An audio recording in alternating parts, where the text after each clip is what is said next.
Your first name? Salomon. Solomon, yeah. Yeah, we're Okay, rolling. Solomon, you can just look at me. If you need to repeat anything, that's fine too.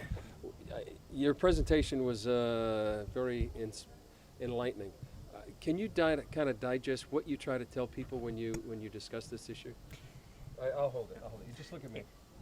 Basically, the point is that we want to present the facts. We want to present the facts as they are. That is why presenting the facts is not very emotional. You don't need emotions when you present the facts. The facts have something very special, which is some kind of coolness.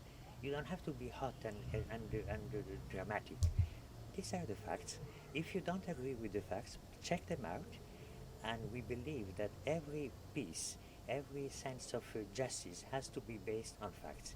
If facts are trampled, there is no hope for any positive outcome. And in relation to the facts of San Remo and the establishment of the Jewish homeland, what are the facts? The facts are that the Jewish people got their rights to be in the land where they are, basically because of their historical connection. This is the prime aspect. The historical connection was neglected for years, and eventually in San Remo, the international community recognized that that was a mistake, and the Jewish people should have full title to the land because of the historical connection after the Ottoman Empire was dismembered. Okay. Was what happened in San Remo and I guess in the Treaty of Survey, was that superseded by any other United Nations resolution or other international ruling? Absolutely not. This has been standing up to today. Not only it has not been revoked, it cannot be revoked because there is an article in the UN Charter, Article 80 in the new UN Charter, which preserves the rights of peoples in the plural. Whatever rights they have acquired, it's forever. And on top of that, there is a convention in Vienna in 1966, I guess. The Vienna Convention of Treaty stipulates that a treaty is sacred, and even when the treaty expires, the acquired rights that the treaty bestowed on some people are forever. So all these rights of the Jewish people on Palestine are non-revocable, and they are standing to this day. Why do you think this hasn't been part of the international dialogue? That is a very good question, and unfortunately, I could only say that it is because of politics. Politicians introduced the notion of constructive ambiguity.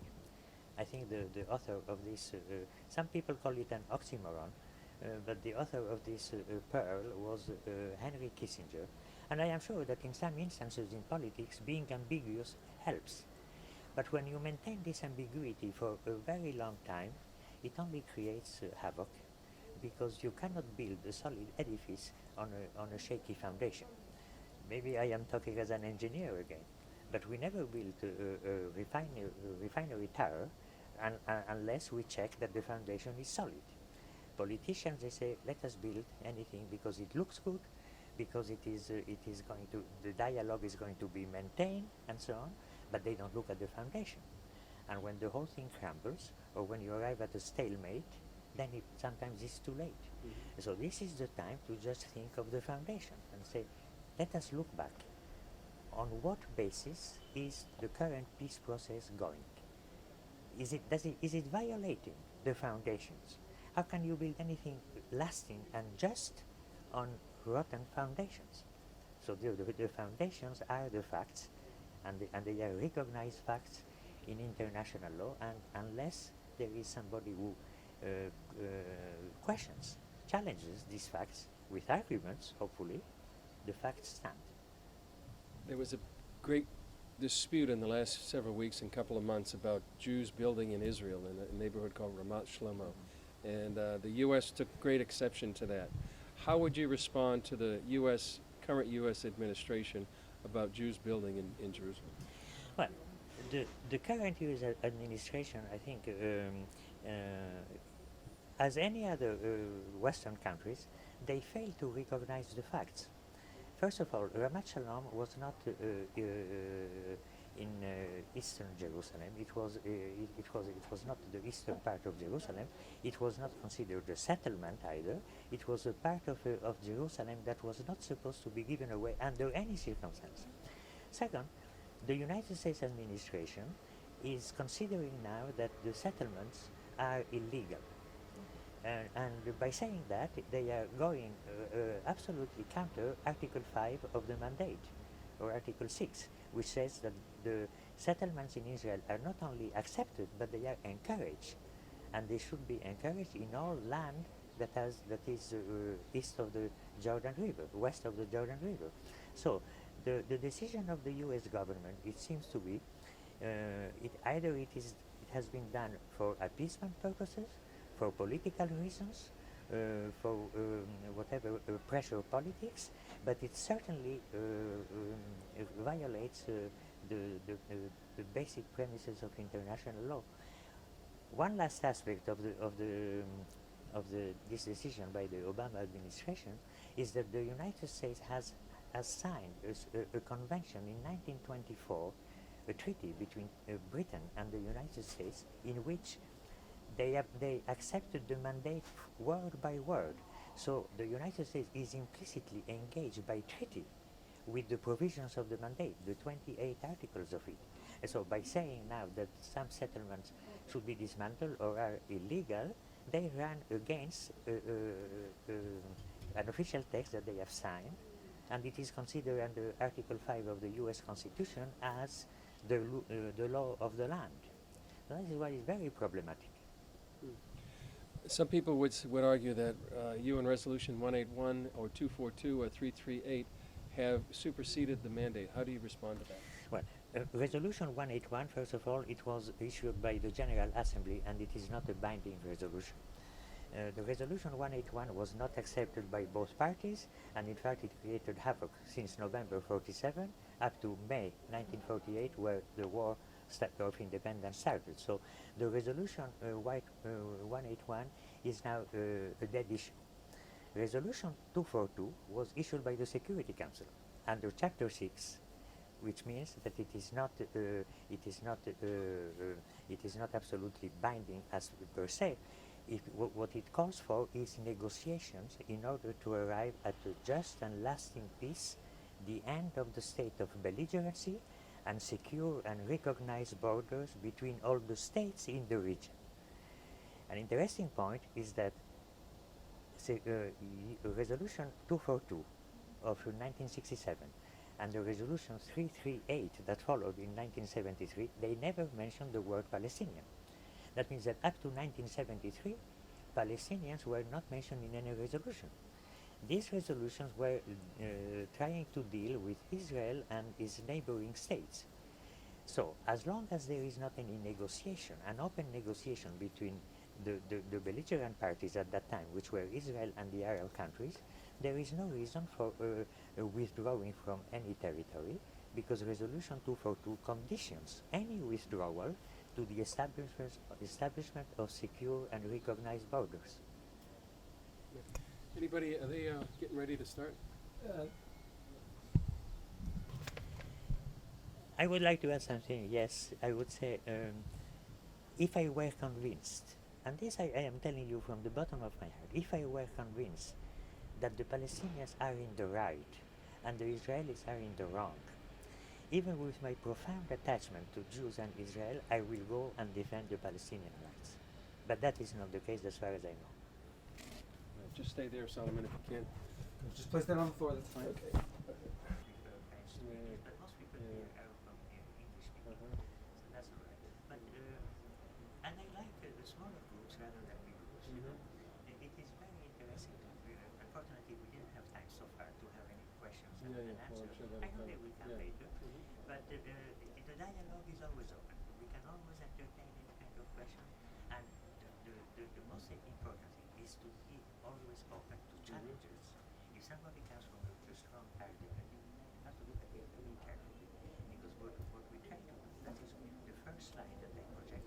Studying history and politics of the Middle East. Mr. Benzimra.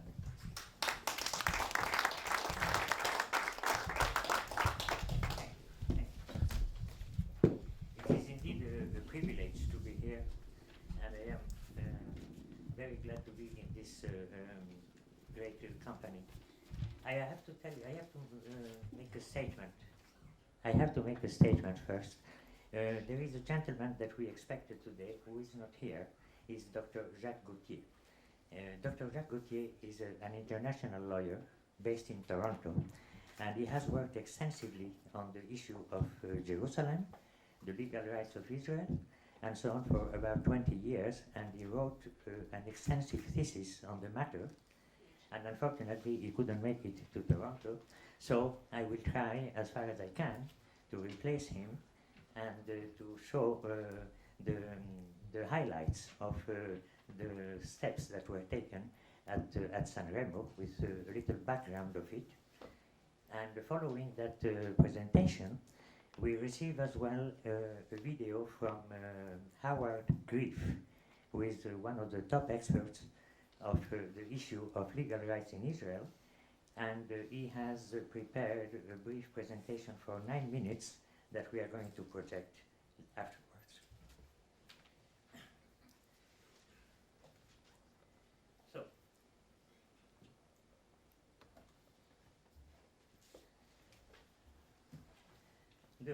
the whole idea of this issue about the legal rights of Israel is to counter the myth that we have been hearing for years on one side, and the myth has been developing at a dramatic rate without any confrontation with the facts. And we believe that the facts they speak for themselves, they are incontrovertible, and these facts should be upfront for any resolution and for establishing some kind of reconciliation between the parties. We cannot ignore facts when we are talking about a political situation of this kind. So, this is part of a large presentation that I prepared. So I am going only to display a few selected slides here, and I will talk about directly the origin of Israel's legal rights. One of the most important things in this issue is the idea that the legal rights of Israel stem primarily from the historical connection. You will hear in all these official texts the historical connection. That expression was in San Remo, it was in the mandate, it was repeated by all the later international documents, and the history of Israel goes for about 12 centuries or more. This is only considering the history of Israel once the land was settled. 1200 BC was the time of the first 12 tribes, and 70 CE, unfortunately, was the destruction of the Second Temple in Jerusalem. So the history of ancient Israel sets the pace of all this political process, and it is based on the historical connection of the Jewish people.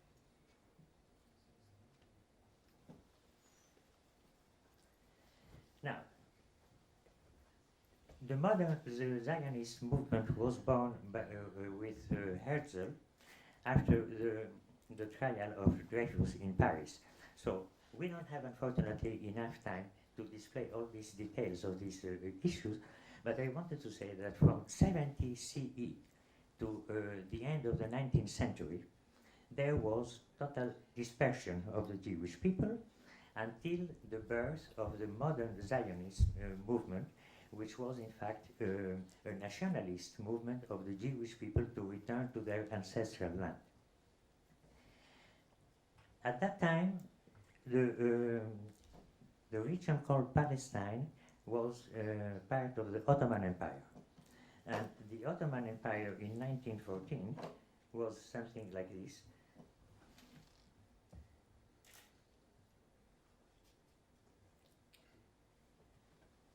Oops, sorry.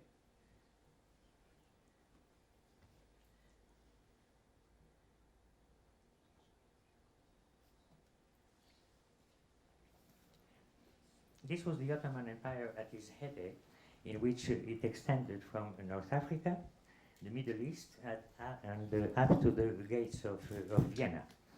But in 1914, the Turks have already lost most of their possessions, and they only had the Middle East and the Hejaz in western, what is now Saudi Arabia, in western Arabia.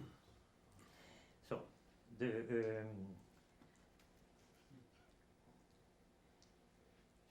question that arose at that time was how these territories in the Ottoman Middle East would be distributed after World War II, in which the Turkey was an associate with Germany and the Central Powers, and they lost the war.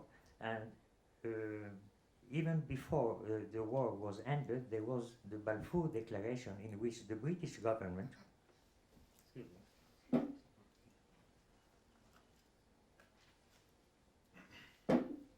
which the British government made a promise to the Jewish people to create a national home in Palestine. But the Balfour Declaration was only a letter of intent, and it didn't have any international strength in terms of international law. Also, before the end of World War I, President Wilson made a famous speech at the joint session of Congress, and he presented the 14 points. And these 14 points are very important because they change the setting of world politics. Basically, what President Wilson advocated was for open treaties, the end of secret diplomacy, and the creation of a society of nations in which the problems between nations could be solved amicably without entering war. At the end of World War I, the main conference to settle up the peace conditions was set in Paris in 1919. And in just a few weeks before the conference started in 1919, there was a very important agreement between Haim Weizmann, who was the head of the Zionist movement, and Emir Faisal. Here on the left side, you have Haim Weizmann with its Arab dress, standing near Faisal, and they both decided that there would be a beautiful cooperation between the Jews and the Arabs in Palestine, in which the Jews will develop the region technologically, bringing their know-how coming from Europe, and the Arabs will welcome the newcomers, and at the same time there will be a total respect for the civil and religious rights of the Arab communities in Palestine. And King Faisal accepted the Balfour Declaration as it was. So that was very hopeful. And unfortunately, it didn't hold because just after the conference of Paris started, there was some kind of animosity within the Arab community, and the nationalism that took place in these places in Syria, for instance, they were hostile to this Zionist movement. But there was a good intent at the beginning from Arabs and Jews, and we hope that this agreement that was made between Weizmann and Faisal would materialize in one way or another in the future, because now all the claims of Faisal have been fulfilled. All the Arab people have got 1 or 2 or 3 or more countries of their own in which they are absolute sovereign, in the same way as Israel is an absolute sovereign country. And the terms of agreement between Faisal and Weizmann should be held as valid up until today. On January 18, the first item in the agenda of the Paris Peace Conference was the creation of the League of Nations and they instituted at that time the Covenant of the League of Nations, which was the charter, the equivalent of the charter of the actual United Nations. And this covenant, the most important part was Article 22, in which it was decided that from now on there won't be any more any colonization or any imperialism from the major powers. All the newly liberated countries will have the power of self-determination. That means that the people will have a say and they will be sovereign in as much as they are in a position to take up the sovereign responsibilities. And in that interim period, there will be instituted a series of mandates. And this was the birth of the mandate system, in which the developed countries will take these newly liberated countries, and they will assist them in reaching a certain level of development which will permit them to become fully sovereign. On February the 3rd, the Zionists presented their claims at the Paris Peace Conference. They insisted on the Jewish historical rights to Palestine. The sovereignty should be vested on the United Nations. This is Chaim Weizmann speaking at the Paris Peace Conference. He said, the Jews have historical rights in Palestine. We agree on the system of mandates, and at that time we would like to have our country Palestine being under the authority, the temporary authority of the British Empire at that time, as a mandatory power. It was not as a colonizing power, just a mandatory power, which implies that it was a temporary measure. And we proposed the following boundaries, which were accepted even by Faisal.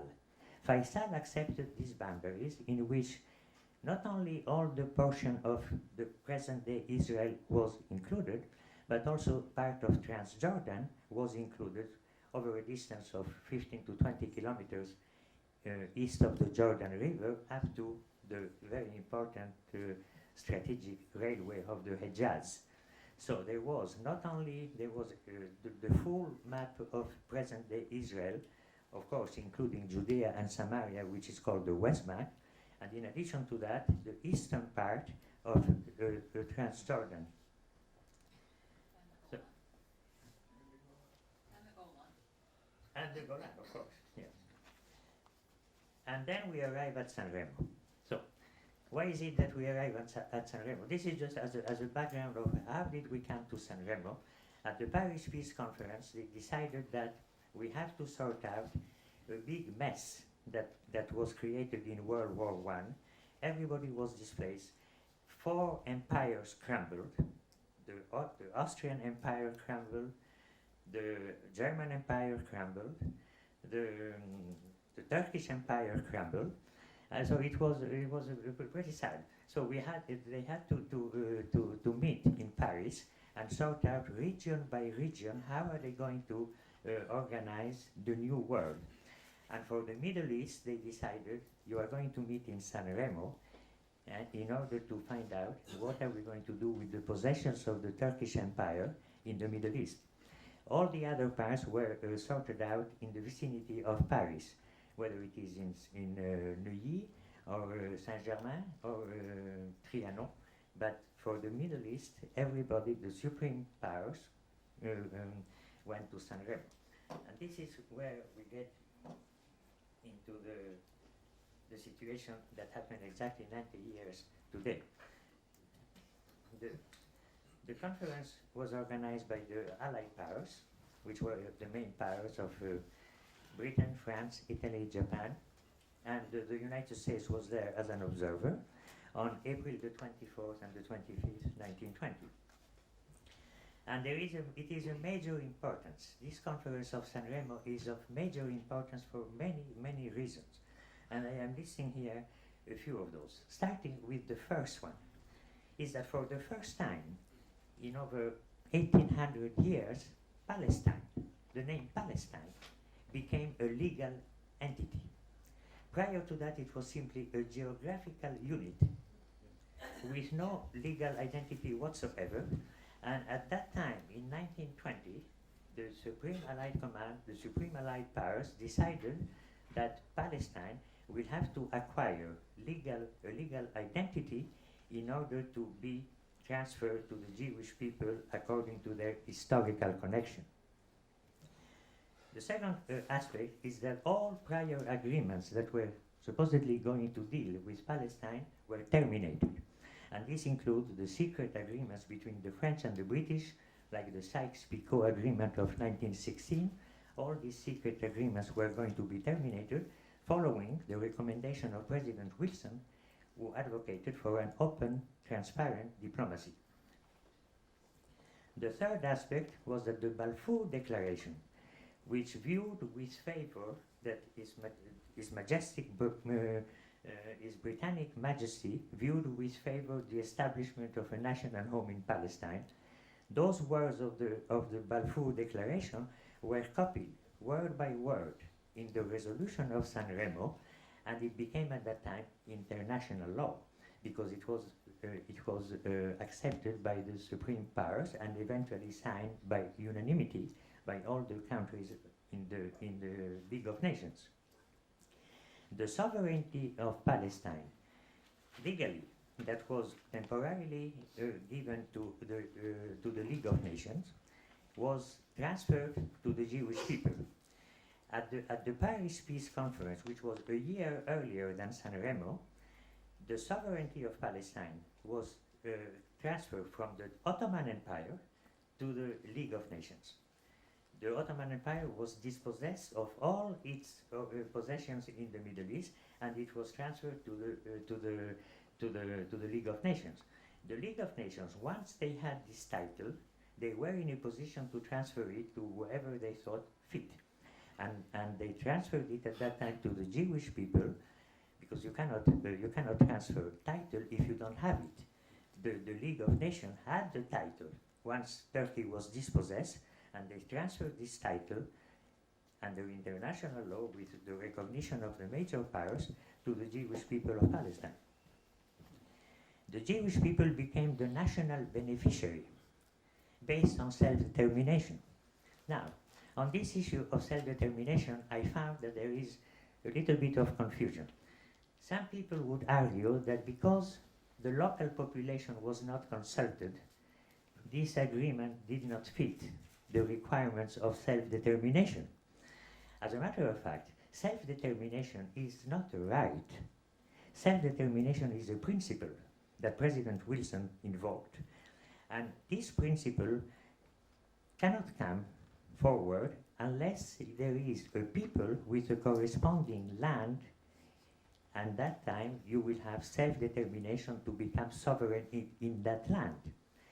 The fact that that happens in Palestine is that the people who were supposed to be in that land were, for the most part, not there yet.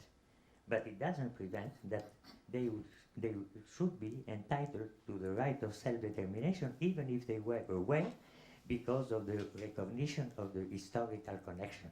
And there we come back always to this core fundamental issue, that the historical connection trumps every other aspect, because this is where the Jews were for 1300 years. It happens that they had to leave, but they didn't lose their rights. It was just some kind of a temporary abdication, but it was not a total rejection of the rights. So, the legal title to Palestine was transferred from the League of Nations to the Jewish people, as we have seen.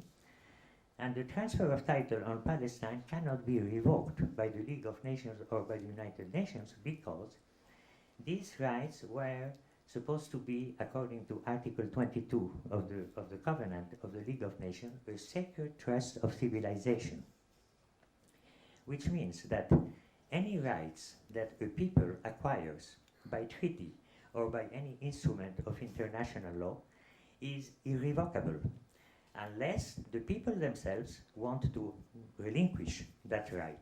But as long as they want to keep that right, nobody can discard this right from the people. Palestine was decided at that time to enter under a British mandate at the same time as Syria was entering under a French mandate, and Mesopotamia was the second part of the British mandate on the eastern side of the Middle East. The San Remo resolution was included in the Treaty of Sèvres, and this treaty was supposed to put an end to all the claims related to the Turkish possessions in the Middle East. The Treaty of Sèvres is a massive document of 420 articles, but in those there are two articles which are very important, in which they make a distinction between Palestine and the other two mandates, and they make a distinction because of this question of self-determination. Palestine was reserved as a homeland of the Jewish people, whereas in Syria and Mesopotamia it was reserved as the homeland of the indigenous inhabitants. The Treaty of Sèvres was not ratified by Turkey because there was at that time a revolution in Turkey with Kemal Atatürk that ousted the last sultan, and therefore the final treaty was the Treaty of Lausanne, signed in 1923, but at that time the mandate was already established, and there was not any, even if the Treaty of Sèvres was not ratified, the provision that it contains in regard to Palestine, they hold. At the same level, in the same conditions that the Jews gained these rights in Palestine, the Arabs gained equivalent sovereign rights in both Syria and Mesopotamia, which is now Iraq.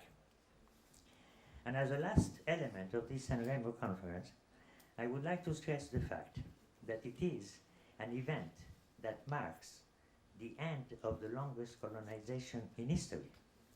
Because when you look at the colonial empires of the past, whether they are from Britain, France, Spain, Portugal, the Netherlands, Belgium, anywhere, no one of these colonized regions was colonized for over 400 years. As far as I remember, the longest colony was in Angola, with the Portuguese stayed there 400 years. In Algeria, the French stayed 130 years. In India, the British probably didn't stay that long, or just about 100 and some years. In the Congo, the Belgians stayed only 80 years. But in Palestine, a successive of colonizing powers were there for 1800 years. So, San Remo, one of the major importance of San Remo that everybody in the left should applaud, because they are always anti-imperialist, anti-colonialist, and for the freedom of nations. If there is any freedom to applaud, that is the end of the longest colonization of history. Now, these are the basic features of major importance that happened in San Remo, and I would say that another way to present it in a graphical form, and I apologize if I have an engineering background, I like to have graphs more than words. So to some people they are more speaking. So this is what happens. You have the British government, which issued a letter of intent called the Balfour Declaration. Perfectly British policy, but internal British policy. At the same time, the Paris Peace Conference created the League of Nations, and they engaged into various treaties in Europe to sort out the aftermath of World War I. President Wilson issued his 14 points. And one of these 14 points affected the League of Nations because he wanted to have a society in which all these conditions would be settled peacefully. The League of Nations created its own charter called the Covenant. And the Covenant in particular contained Article 22, which set up the mandate system. Now, the mandate system, organized called for in Article 22, and the Balfour Declaration were combined in the San Remo resolution with the approval of the League of Nations, and that is what makes it an instrument of international law. And the San Remo resolution eventually divided the Turkish possessions of the Middle East and decided that Palestine would belong to the Jews having full sovereignty, and Mesopotamia and Syria would be Arab sovereignty. So that is what I have to say about the importance of San Remo, and it is really a landmark that we should celebrate, and we are so happy to be here today. Thank you.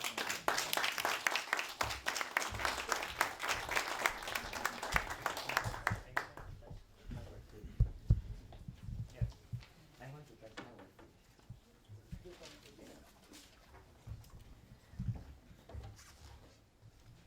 As I mentioned earlier, Dr. Jacques Gauthier was unable to attend, and it was very unfortunate because he had done a lot of work, and we would all be richer by hearing his message.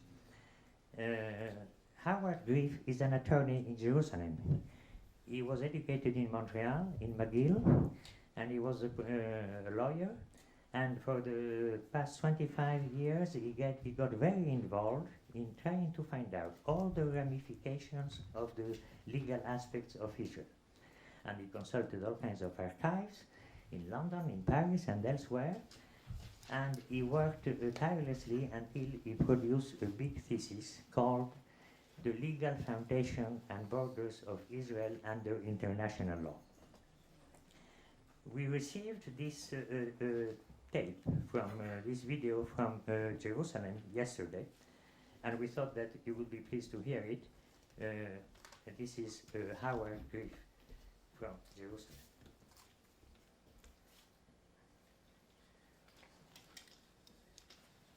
The San Remo Conference has become almost a forgotten event in world history.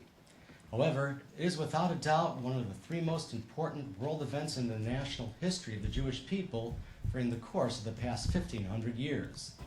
The text of the San Remo resolution was buried in the British archives until Jerusalem attorney Howard Grief published the resolution as part of an article in Nativ in 2003. The resolution and Grief's thesis, which were picked up online by Israel's Moledet Party, then spread like wildfire on the information highway.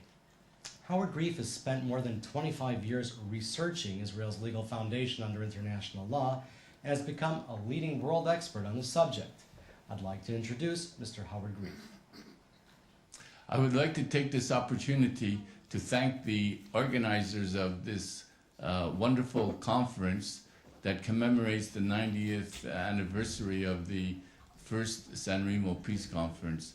The San Remo Peace Conference was called to discuss the terms of peace with the defeated Ottoman Turkish Empire.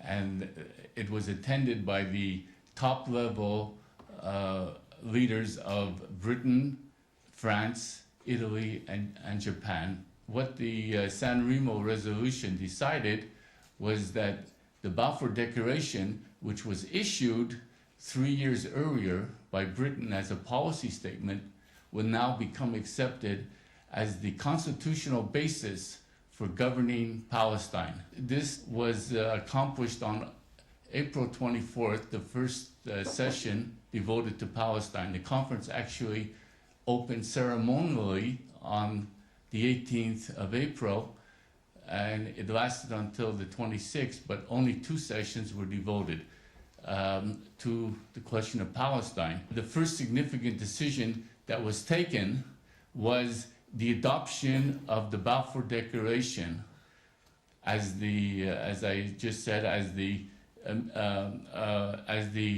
basis for governing or administering Palestine in the future under the mandatory regime which had just been instituted and adopted in the Treaty of Versailles that was ratified in January of 1920. That was a very significant development because the Balfour Declaration was in effect the Magna Carta of the Jewish people, the charter of its freedom, and it became a binding act of international law as a result of the adoption of the San Remo resolution. And the following day, 2 things were discussed. The resolution itself consisted of provisions relating both to Palestine, also to Syria and to Mesopotamia, and it is the foundation document for the entire Middle East that we know today. And in regard to Palestine's boundaries, they were discussed at San Remo, and it was decided that they were supposed to follow the historical or biblical frontiers of Palestine in the Second Temple period or in the First Temple period, based on the work of the Scottish biblical scholar George Adam Smith, who had written a atlas on the historical geography of Palestine, and this was used by General Edmund Allenby and also by David Orr George to determine what the historical boundaries were.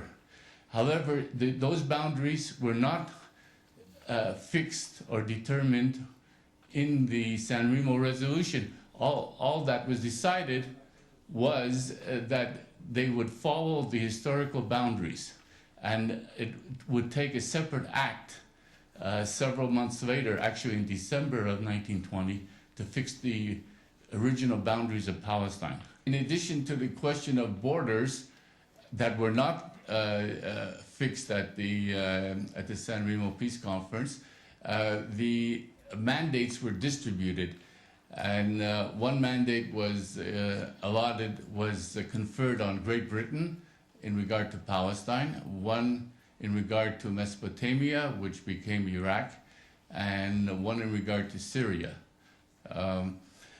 Now, the significance of the San Remo resolution was that it, in effect, created the Jewish state. The Jewish state draws its legal existence from the San Remo resolution, as well as the fact that sovereignty, and this is the core thesis of my book, sovereignty was devolved on the Jewish people, was vested in the Jewish people as a result of the San Remo resolution, which transformed the Balfour Declaration, as I said before, into a binding act of international law.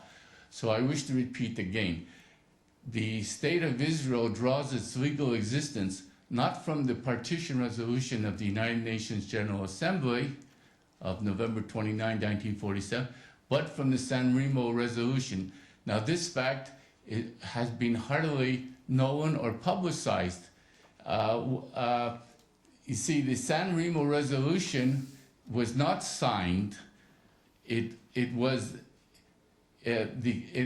represented the clauses that were to be inserted in a peace treaty. And the San Remo resolution was adopted by the Supreme Council of the principal Allied powers and then inserted into the Treaty of Sèvres, which was signed 4 months later. Sèvres is not far from Paris, and that was called the Treaty of Sèvres. Unfortunately, the Treaty of Sèvres, though it was signed by Ottoman Turkey, was never ratified because there was a revolution in Turkey, and Ataturk took power, and he denounced the Treaty of Sèvres, but did not change any aspects in regard to the global political and legal settlement made in regard to Palestine and the rest of the non-Turkish provinces of the Ottoman Empire outside of Anatolia. So the San Remo resolution, although it was not ratified in the Treaty of Sèvres, it was then placed. It was very refreshing to hear the speech for MK Denon. Thank you very much. We all appreciate it. And these are questions that come to us, whether we are in Canada or in the US or in Europe all the time.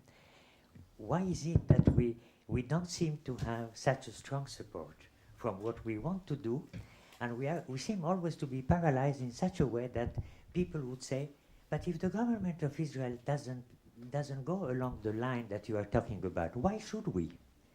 And this is what we are facing in the media. Because in the media, they will come up as with the terms like land for peace as gospel word. And land for peace comes from occupation. Nobody questions that Israel is an occupying power. So you have land for peace, you have occupation, you have two-state solution, and you have now the one-state solution. And lately, last year, in Toronto and in Johannesburg, there were two conferences, international conferences organized by universities, promoting the one-state solution, under the guise that it is new thoughts about mapping possibilities of statehood with the Palestinian Israel. Any nonsense goes while the basis is corrupted. And we have to fight in the media against this corruption of language. This is the media, the Western media particularly, which is most influential, and also the Arabic media, but that is another matter that is very well taken by Palestinian Media Watch, Memory, Camera, and all other people that are watching this, the Arab media regularly. But in the Western media, we have to be prepared when we hear this expression, particularly an expression that always shocked me: illegally occupied Palestinian territories. Here you've got four words. It's a very simple phrase of 4 words, and 3 of them are nonsense. Because when you say occupied, the first question you should ask is, occupied from whom? And wait for the answer, and they will tell you, well, the Palestinians, because they are indigenous people. And the thing is that occupation is a legal term, and you cannot occupy something, a land that belongs to you. You cannot occupy a land in which there were not any legal prior sovereign, and you cannot occupy a land that was acquired on self-defense after 4 or 5 armies declared war onto you in whatever way. So under any circumstances, when you ask them occupied by whom, there is no proper answer that you could get. And these are the questions that the media never ask. You see Larry King in the US, and you see the equivalents in England, for instance, or in Italy probably as well, that unfortunately I am not very familiar with the media in Italy. But the moderator doesn't seem to be interested in challenging the guest. So the second question is Palestinian, the word Palestinian. And this gentleman we have seen on the screen, Howard Grief, devoted a whole chapter of his book on the word Palestinian as if it were a stolen word. It is stolen property, and it is now becoming like they have taken the same discourse that was previously held by the Zionists with reason. They have taken it without any reason, because they found it that it was successful, and they said, why don't we copy them? But if you ask, what is a Palestinian? When did these territories become Palestinian? How did they become Palestinians? Because in the resolution 242, and 6 years later in the resolution 338, there is no such a word as Palestinian. They enjoin Israel to withdraw from territories occupied as long as you secure borders, you have secure and recognized border, and you end all state of belligerency, and you establish a long, just, and lasting peace. So there is not any one-way street obligation to withdraw nilly-willy without knowing where you are going. So that word Palestinian doesn't, if it doesn't find any room in Resolution 242, in Resolution 338, which are Security Council resolution, 338 allegedly Chapter 7, which is mandatory. People are discussing about which chapter it was decided upon, but these are Security Council resolutions in which the word Palestinian doesn't even figure 6 years after the so-called occupied territories, which are not occupied. So it is a conundrum that the media should be first there to blast, because you cannot just tolerate nonsense at that level going on for a long time. And the third item is illegal. Why is it, as M.K. Danon quite rightfully pointed out, why is it that all of a sudden it is illegal for Jews to be in a certain part of the land? Because nobody talks about the illegal Arab settlements or any other settlements which are not inhabited by Jews. It is selective. And as soon as you have any kind of selective disposition in any kind of legal text, it is unjust, because the law should be applied to everyone. And if you are selectively picking up on Jews, saying you are not entitled to live in this part of land or in the other because you are illegally there, then of course it flies in the face of any common sense, of any legal consideration, and it certainly is not a harbinger for peace. Thank you very much.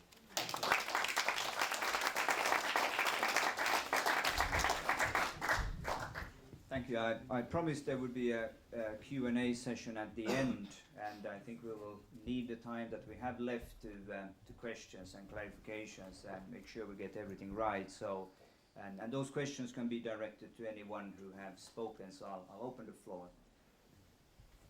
So one here, yes. I guess maybe Eli can answer. And it was said. Let's see if we can then repeat the question, because everyone are not hearing at the back. So when you reply to the question, if you could repeat the original question. Yes. And I suppose either Eli or Simon could answer my question, which is when you have an agreement like the San Remo as an example, and if basic tenets of that agreement are breached somehow, what is the process? Where do you go with that when you want to, if you have a grievance with the way that the parties to the agreement have behaved post agreement? What's the legal way to do it? Repeat the question. The question is, when we reach an agreement of the kind we were talking about, an international agreement and so on, how do you go to enforce it, to make it applicable?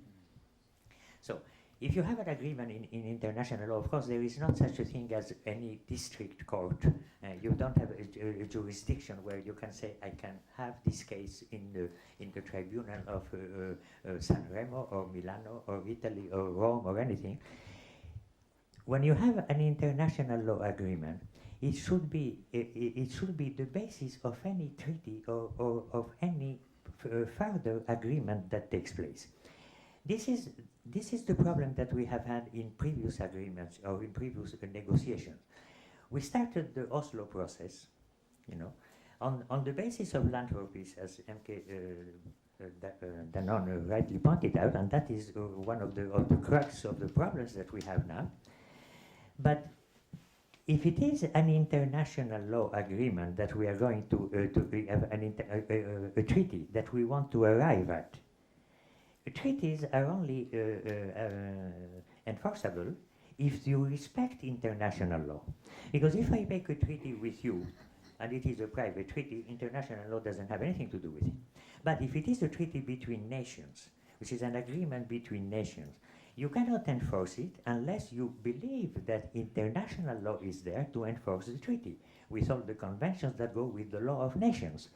So the absurd situation in which we find ourselves is that the diplomats and the politicians worldwide, they are relying on international law in order to make the agreement that they expect to write with the Palestinian as a treaty, which is a full agreement in international law, but they neglect the international law which should be at the foundation of it all before we even start negotiating. Right. So how do you address that? How would you go about issuing a grievance in respect of that? Well, the first thing is particularly to move public opinion. This is the first thing, because there is no court of law which deals with international law except the International Court of The Hague, the ICJ, which has not been very favorable to Israel lately either. So I think that the first practical way to address that is to move the public opinion so that the public opinion presses the politicians to say there is something wrong in this process. And binding. So the forces united against Israel, they are using international law mischievously in order to present their case and blame Israel. Unfortunately, the international law that is in favor of Israel is very seldom emerging. And that is our role, is to tell these people, if you want to apply international law to one case, you are not entitled to just discard the other case, which is at least as important.